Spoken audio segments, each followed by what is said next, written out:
Hi மக்களே! இன்னைக்கு இந்த ஷார்ட்ஸ்ல என்ன ஸ்பெஷலா பார்க்க போறீங்கன்னா, எப்படி வந்து ரவா கேசரி பண்றதுன்னு ஒரு நிமிஷத்துல.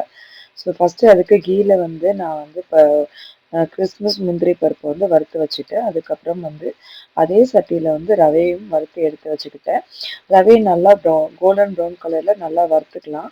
நல்லா அந்த வந்து ரவையோட வாடை வந்தோனே அத எடுத்து சட்டியில எடுத்து வச்சுட்டு, நெக்ஸ்ட்டு பார்த்தீங்கன்னா, அதே சட்டியில 2 கப் நான் வந்து ரவை போட்டேன். ஸோ வந்து நான் ஒரு 5 கப் தண்ணி ஊத்திக்கிட்டேன். தண்ணி ஊத்திட்டு, இன்னைக்கு வந்து கேசரி பவுடர் போட்டேன். எல்லோ கலர் பவுடர் போட்டுட்டு, அதுக்கப்புறம் அதிலேயே வந்து பார்த்தீங்கன்னா, நம்ம வறுத்து வச்சிருந்த ரவையும் போட்டு நல்லா வந்து கட்டி விழுகாம கிளறிக்கணும்.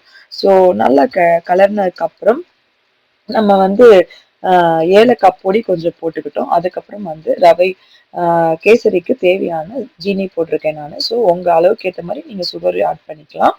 அதுக்கப்புறம் பார்த்தீங்கன்னா, அதுல நம்ம வறுத்து வச்சிருக்கிற கிஸ்மிஸ் முந்திரிய போட்டாச்சு. ஆம், அதுக்கப்புறம் கடைசியா வந்து 1 ஸ்பூன் வந்து நல்லா கீ போட்டுக்கணும்.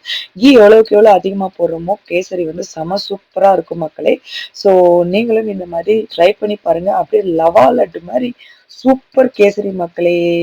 இந்த மாரி ட்ரை பண்ணி பார்த்துட்டு மறக்காம கமெண்ட்ல சொல்லுங்க. பாய்.